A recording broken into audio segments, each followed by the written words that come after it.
வணக்கம் நண்பர்களே, நான் உங்கள் அஸ்ட்ராலஜர் சிவலிங்கம் பேசுகிறேன். இன்றைய பதிவில் எதை பற்றி பார்க்க போகிறோம்னா, உங்களுடைய லக்னம் சரியானது தானே, அது ஜாதகத்தை கொண்டு பிறந்த நேரத்தை கொண்டு எவ்வாறு கணக்கீடு செய்வது அப்படிங்கிறத பற்றி பார்க்க போகிறோம். ஒரு ஜாதகத்தில் ஜாதகர் பிறந்த லக்னம் சரியானது தானே அப்படிங்கிறத ஒரு எளிய கணித முறையில் நாம் கண்டுகொள்ளலாம். அந்த எளிய கணித முறை என்ன அப்படிங்கிறத பற்றி இந்த பதிவில் விரிவாக பார்க்க போகின்றோம். சரி, வாங்க வீடியோக்குள்ளே போகலாம். இந்த லக்னம் சரியானது தானே அப்படிங்கிறத கண்டுபிடிக்கிறதுக்கு நமக்கு பிறந்த உதயாதி நாளிகை வேண்டும். உதயாதி நாளிகை அப்படின்ன உடனே பயப்பட வேண்டாம், பயம் கொள்ள வேண்டாம். இதற்கு ஜாதகர் பிறந்த நேரத்தை நாளிகையாக மாற்ற தெரிந்தால் போதுமானது.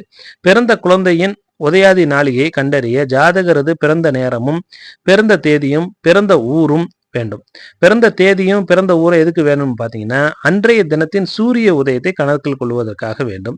அது எப்படி சார் கண்டுபிடிக்கிறது? பிறந்த தேதியை வச்சு பிறந்த ஊரை வச்சு எப்படி சார் சூரிய உதயத்தை கண்டுபிடிக்கிறது அப்படின்னா, அது மிகவும் எளிமையானது. பஞ்சாங்கத்தை பார்த்தீங்கன்னாலே உங்களுக்கு தெரியும். அதுலேயே மேஜர் சிட்டிஸில் இருக்கக்கூடிய சூரிய உதயம், அன்றைய சூரிய உதயம் என்ன அப்படிங்கிறது பஞ்சாங்கத்திலேயே போடப்பட்டிருக்கும். அப்படி இல்லைன்னா கூட உங்களுக்கு இன்னைக்கு சாஃப்ட்வேர்லேயே மேஜர் சிட்டிஸுடைய சூரிய உதயம் என்ன அப்படிங்கிறது போடப்பட்டிருக்குது. இதுல இருந்து உதயாதி நாளிகையை எவ்வாறு கணிப்பது அப்படிங்கிறத பார்ப்போம். வாங்க ஒரு உதாரண ஜாதகத்தை கொண்டு பார்ப்போம். முதல்ல ஒரு உதாரண ஜாதகம் 8/8/1997 6:47 காலையில தஞ்சாவூர்ல பிறந்த ஜாதகம்னு எடுத்துக்குவோம்.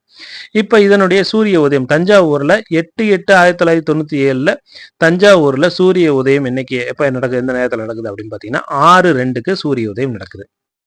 ஆக 6:47 6:02 நாம கழிக்கணும். அப்ப எவ்வளவு வருது? 45 நிமிஷம் வருது. இந்த 45 நிமிஷம் அப்படிங்கிறத நாளிகையாகவும் வினாளிகையாகவும் நாம மாற்றணும். அது என்ன சார் அப்படின்னு பார்த்தீங்கன்னா, என்ன மணி எத்தனை மணி வருதோ அதை 2.5ஆல மல்டிப்ளை பண்ணிக்கணும், பெருக்கிக் கொள்ள வேண்டும். அதே போல நிமிஷம் எத்தனை நிமிஷம் வருதோ அதையும் 2.5ஆல பெருக்கி கொண்டோம்னா வினாளிகையாக மாறும். மணியை பெருக்கும் பொழுது நாளிகையாகும், நிமிஷத்தை பெருக்கும் பொழுது வினாளியாகவும் மாறும். 2.5ஆல பெருக்கிக் கொள்ள வேண்டும். இங்கே மணி இல்லை, 0 தான் இருக்குது. அதனால நிமிஷம் மட்டும் 45 நிமிஷம் இருக்கு. ஆக 45 × 2.5 போட்டிங்கன்னா 112.5. ஆக இங்கே 60 வினாளிகைக்கு மேல வர்றதுனால ஒரு நாளிகை 52 வினாளிகை ஆகுது. இந்த 1.52 6ஆல பெருக்கிக் கொள்ள வேண்டும். அப்ப என்ன வருது? 9.12 வருது. இந்த 9.12ஓட பிறந்த தமிழ் தேதியை கூட்டிக் கொள்ள வேண்டும். ஆக பிறந்த தமிழ் தேதி என்ன? ஆடி மாசம் 24. 8/8/1994க்கு தமிழ் தேதி என்ன வருதுன்னு பார்த்தீங்கன்னாலே உங்களுக்கு தெரியும். அது ஆடி மாசம் 24ஆம் தேதி. ஆக 24 + 9.12 கூட்டினீங்கன்னா 33.12 வருது. இந்த 33.12 30ஆல வகுத்து கொள்ள வேண்டும். என்ன வருது? ஈவு 1 மீதி 3.12. இந்த 1 என்றதை மட்டும் எடுத்துக்கிட்டா போதும். இந்த அப்ப 8/8/1997 இருக்கக்கூடிய கிரக நிலைகளை நாம போட்டு பார்க்கணும். இப்போ உங்களுக்கு தெரியல, அந்த அன்னைக்கு இருக்கக்கூடிய கிரக நிலைகள் தெரியுது.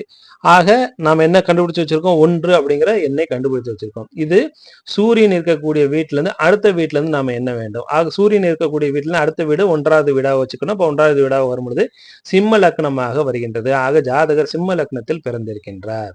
இது ஒரு எளிமையான உதாரணத்துக்காக இந்த உதாரணத்தை கொடுத்தேன். இப்ப இன்னொரு உதாரணமாக கொஞ்சம் கஷ்டமாக இருக்கக்கூடியதை பார்ப்போம்.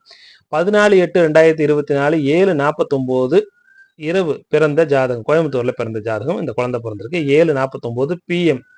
நம்ம ஏற்கனவே பார்த்தது AM ஈஸியாக இருக்கின்றக்காக AMல காலையில பிறந்த ஜாதகம் பார்த்தோம். இப்ப இரவு 7:49 இரவுல பிறந்த ஜாதகத்தை எடுத்துக்குவோம். இப்ப 7:49 PM அப்படின்னு வர்றதுனால இத ரயில்வே டயத்துக்கு மாற்றிக்கொள்ள வேண்டும். ரயில்வே டைம்னா வேற ஒன்றும் கிடையாது, 24 மணி நேரமாக கணக்கில் கொள்ள வேண்டும். அப்ப 7.49 அதாவது 7 மணி 49 நிமிஷத்தை 24 மணி நேரமாக கன்வெர்ட் பண்ணோம்னா 19 மணி 49 நிமிஷம். ஆக இதுல இருந்து சூரிய உதயத்தை கழிக்க வேண்டும். அன்றைய தேதி 14/8/2024 கோயம்புத்தூர்ல சூரிய உதயம் 6.11 6 மணி 11 நிமிஷம். ஆக 6:11 கழிச்சிங்கன்னு சொன்னா 13.38. நான் ஏற்கனவே என்ன சொன்னேன்? நாளிகை வினாளியாக மாத்துறதுக்கு மணி நேரத்தை மணியை 2.5ஆலும் நிமிஷத்தை 2.5ஆலும் மல்டிப்ளை பண்ணா போதும். ஆக 13 × 2.5 32.50. 38.2 மல்டிப்ளை பண்ணும் பொழுது 1 மணி நேரம் 35 நிமிஷமாக வருகின்றது. ஆக 1 மணி நேரம் 35 நிமிஷத்தையும் 32.50 கூட்டினோம்னா எவ்வளவு வருது? 34 மணி 34.25. ஆக இந்த 34.25 6ஆல பெருக்கிக் கொள்ள வேண்டும். என்ன வருது? 205 205.5. ஆக இந்த 205.5 அன்றைய தமிழ் தேதி 14/8 தமிழ் தேதி எவ்வளவு? ஆடி மாசம் 29ஆம் தேதி. 29 கூட்டினோம்னா 234.5. ஆக 234.5 30ஆல வகுத்தோம்னு சொன்னா, டிவைட் பண்ணோம்னு சொன்னா, ஈவு 7, பேலன்ஸ் 24.5. இப்ப இந்த 7 மட்டும் நாம கணக்கில் எடுத்துக்கொண்டா போதும். ஆக 14/8/2024 அன்று இருக்கக்கூடிய கிரக நிலைகள் உங்களுக்கு திரையில தெரியுது.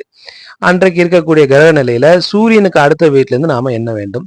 சூரியனுக்கு அடுத்த வீட்டுல இருந்து சிம்மம், கன்னி, துலாம், விருச்சிகம், தனுசு, மகரம், கும்பம் 7வது வீடாக வருதா? ஆக கும்பமே குழந்தையின் லக்னமாக வருகின்றது. ஆக இதை நம்ம சாஃப்ட்வேர்லையும் போட்டு செக் பண்ணிக்கலாம். இந்த எளிமையாக இந்த கணக்கிலும் கொண்டும் நம்ம லக்னம் சரிதானா அப்படிங்கிறது, ஜாதக நோட்டில் இருக்கக்கூடிய லக்னம் சரிதானா அப்படிங்கிறதையும் நாம் தெரிந்து கொள்ளலாம். சரி நண்பர்களே, இது உங்களுக்கு பயனுள்ளதாக இருக்கும் நம்புறேன். மீண்டும் நல்லது ஒரு பதிவில் உங்களை சந்திக்கும் வரை விடைபெறுகிறேன். நன்றி, வணக்கம்.